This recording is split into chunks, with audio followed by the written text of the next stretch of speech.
कितीही असा आव आणला ना जरांगे पाटलांनी की नाही मी संविधानाचा पुजारी नाही, तू संविधानाचा द्वेष करणारा माणूस आहे, तू डॉक्टर बाबासाहेब आंबेडकरांचा द्वेष करणारा माणूस आहे, नासक्या जरांग्या. तर आज त्या ठिकाणी तू छत्रपतींचा पुतळा ठेवलाय, तू गणपतींचा तू याच बरोबर तू का बरं विश्वरत्न डॉक्टर बाबासाहेब आंबेडकरांचा पुतळा नाही ठेवला, ज्यांनी तुला अधिकार दिलाय या ठिकाणी. हे जे नंगानाच तू चालू केलाय ना, या नंगानाच करण्याचा अधिकार दिला नाहीये त्यांनी, परंतु लोकशाही पद्धतीने तुम्ही आंदोलन करू शकता, लोकशाही पद्धतीने तुम्ही तुमच्या मागण्या मागू शकता. बैला घाण करा, पब्लिकला त्रास द्या, मोर्चामध्ये असा धांगडधिंगा जो 2 वर्षापासून चालू आहे असं कुणीच बघितलं. नमस्कार, जय जिजाऊ, जय शिवराय, जय भीम, जय ज्योती जय क्रांती. मी आपलीच संगीताताई वानखेडे आणि या बोलू जरा. खरं तर आता जे काय चालू आहे मुंबईमध्ये जो धांगडधिंगा, तो अवघा महाराष्ट्र नाही तर अवघा देश उघड्या डोळ्यांनी बघत आहे. ज्या वेळेला फार खंत वाटतेय या गोष्टीची, ते बघतोय ना चित्र, त्यावेळेला खूप वाईट वाटते, खंत वाटते की हा माझा मराठा नाहीये, हा माझा मराठा असूच शकत नाही.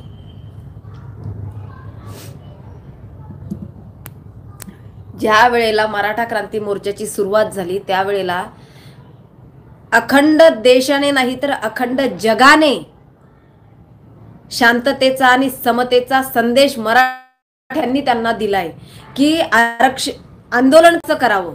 गिनीज बुकामध्ये नोंद झालीये मराठ्यांच्या आंदोलनाची. याच्या अगोदर 58 मोर्चे निघालेत, परंतु कुठल्याही मोर्चामध्ये असा धांगडधिंगा जो 2 वर्षापासून चालू आहे असं कुणीच बघितलं नाही, कुणीच बघितलं नाही. बरं, सर्वात महत्त्वाचा मुद्दा, ज्या कोपर्डीच्या ताईच्या जो काय तिचे हाल करून तिला मारण्यात आले, त्या घटनेनंतर मराठा जागा झाला आणि आरक्षणासाठी आपण मागणी करायला लागलो, मोर्चे काढायला लागलो, आंदोलन करायला लागलो. आज त्या कोपर्डीच्या ताईला विसरून गेलेले आहेत, जिच्यामुळं हा मोर्चा उदयास आला. तो बाजूला राहू दे, हरकत नाही. परंतु त्यानंतर जे 58 मोर्चे निघाले होते ना, त्या मोर्चांनी इतिहासात नोंद केलेली आहे, गिनीज बुकात नोंद त्या मोर्चांची झालेली आहे. कुठेही घाण नाही, कुठेही गलिच्छ नाही, कुठेही काहीच नाही. अगदी मोर्चा झाल्यानंतर कुठेही गोंधळ नाही, कुठेही धिंगाणा नाही. मोर्चा संपल्यानंतर अक्षरशः साफसफाई सुद्धा मराठा क्रांती मोर्चाचे सेवक करत होते.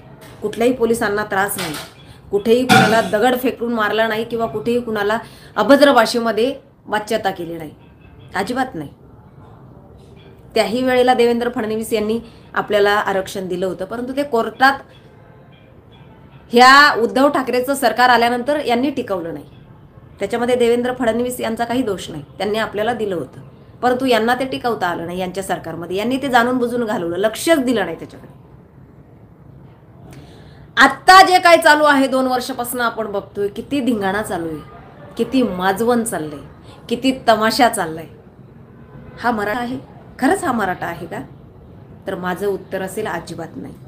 हा मराठा नाहीये, हा माझा मराठा असूच शकत नाहीये. माझ्या मराठ्यांच्या राज्यामध्ये माझ्या शिवछत्रपतींच्या मावळ्यांनी कधीही कुठल्याही जाती धर्माचा द्वेष केला नाही, कुणालाही त्रास होईल असा वागला नाही. आणि आत्ता मात्र मुंबईला घाण करा, पब्लिकला त्रास द्या. कोण आहे मुंबईमधलं पब्लिक? कोण आहे? मराठा नाहीये का? कशासाठी लावलंय हे?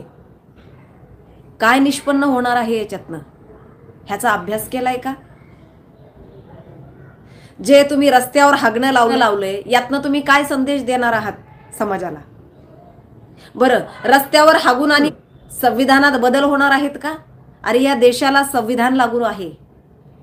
हुकुमशाही नाही, राजेशाही नाही, कुतुबशाही नाही, निजामशाही नाही. या देशाला डॉक्टर बाबासाहेब आंबेडकर यांचं संविधान लागू आहे आणि जे संविधानामध्ये नमूद आहे ना, तेच तुम्हाला मिळणार. बरं, आणखी काय GR तुम्हाला एक्स्ट्रा लागू करायचे असतील ना, तर तो जो काय अधिकार आहे तो कुणाला आहे? केंद्र सरकारला आहे. तुम्ही राज्य सरकारच्या दारात जाऊन काय करताय? जा ना, दिल्लीला जा, केंद्र सरकारकडे जा, मागणी करा. तुम्ही मागास आहात हे सिद्ध करा. तुम्ही मागास आहात हे सिद्ध झाल्यानंतर नक्कीच तुम्हाला आरक्षण मिळेल. परंतु तुम्ही जर मुंबईला जाता, एकीकडे रस्त्यावर हाकता, एकीकडे पालं मांडली आहेत, असं दाखवता आम्हाला खायला नाहीये, असं दाखवताय सरकारने बंद केलंय हॉटेल वगैरे, आणि एकीकडे तुमचे काही लोक ताज हॉटेलमध्ये जाऊन राहतायत. तुम्ही काय सिद्ध करता मला सांगा. तर दुसरीकडे काय लावलंय तुम्ही, हॉटेलांनी घुसताय, तिथे बिल देत नाहीये त्या लोकांचं, म्हणून काही लोकांनी बंद केले हॉटेल. ते म्हणता तुम्ही सरकारने बंद करायला लावले. बरं, मला काही मुलांना मराठ्यांच्या या ठिकाणी सांगावंसं वाटेल की तुम्ही गेलातच ना मुंबईमध्ये, मग जे भैकांडे आहेत ना मुंबईमध्ये, करा ना त्यांचे स्टॉल बाजूला लावा, तुमचे तिथं करा. अरे तुम्ही उद्योगपती व्हाल, तुम्ही बिझनेसमॅन व्हाल, गेलात ना, तुमच्याकडे कारण आहे, निमित्त आहे की आम्ही उपाशी राहतोय, त्यांचे स्टॉल आहेत ना तिथं, फेका त्यांचे स्टॉल उकळून, कुणी अडवणार नाही तुम्हाला. तुम्ही तुमचे स्टॉल चालू करा, हा तुमचे व्यवसाय चालू व्हा, व्यावसायिक. मुंबईवर जर युपी बिहारच्या भैयांनी कब्जा करून ठेवलेला आहे का, आता आपण लाजतोय, आपण नाही करू शकत येते, हे आपण सिद्ध करून, आपण हे असला धिंगामस्ती करतोय, फक्त आपण रस्त्यावर उतरून तमाशा करतोय, दुसरं काय नाही. करा ना चालू स्टॉल तिथे मुंबईमध्ये, करा चालू, तुमचे स्टॉल चालू करा, हटवूच नका ते, परत तुमचे स्टॉल चालू करा, व्हा व्यावसायिक, करा चालू तुमचे. आता तुम्हाला चान्स आलाय, संधी मिळाली तुम्हाला, त्या संधीचं सोनं करा. का रस्त्यावर हागून तुम्ही काय संदेश देणार आहात, रस्त्यावर काय संदेश देणार आहात, काय सिद्ध करणार आहात त्याच्यातनं.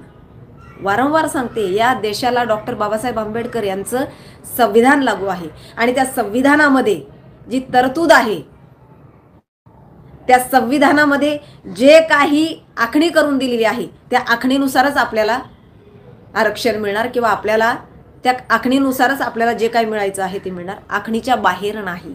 लक्षात घ्या. पुन्हा सांगते, लोकशाही आहे परंतु हुकुमशाही नाही.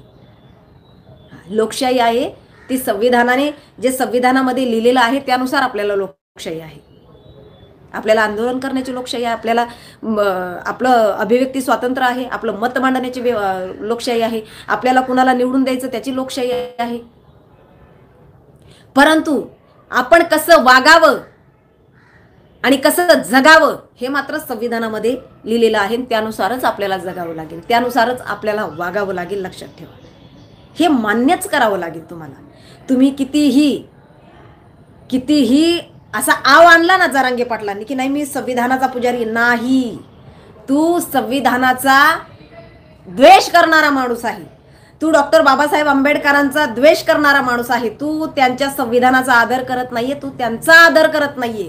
कारण त्यांचा जरा तू आज आदर करत असता नासक्या जरांग्या, तर आज त्या ठिकाणी तू छत्रपतींचा पुतळा ठेवलाय, तू गणपतींचा, आम्ही मान्य, म्हणजे ते जे केलंय ना, तू गणपतींचा जे तिथं तू मूर्ती स्थापन केली आहे ते तर फार चुकीचं आहे. ते तू हिंदू धर्म कुठेतरी नासवण्याचा प्रयत्न करतोय. परंतु याच बरोबर तू का बरं विश्वरत्न डॉक्टर बाबासाहेब आंबेडकरांचा पुतळा नाही ठेवला, ज्यांनी तुला अधिकार दिलाय या ठिकाणी. हे जे नंगानाच तू चालू केलाय ना, या नंगानाच करण्याचा अधिकार दिला नाहीये त्यांनी, परंतु लोकशाही पद्धतीने तुम्ही आंदोलन करू शकता, लोकशाही पद्धतीने तुम्ही तुमच्या मागण्या मागू शकता, हे त्यांनी अधिकार दिलेले आहे संविधानामध्ये. तू त्याची तोडफोड केली आहे, तू चुरडलंय, तू जे करतोय ना हे संविधानात मान्यच नाहीये, हे संविधानाला मान्यच नाहीये, हे संविधानाच्या पलीकडे तू करतोय. परंतु का बरं तू डॉक्टर बाबासाहेब आंबेडकर यांचा पुतळा तिथे नाही ठेवला आंदोलनाच्या ठिकाणी, सांग ना, का नाही ठेवला? आज लक्षात ठेवा.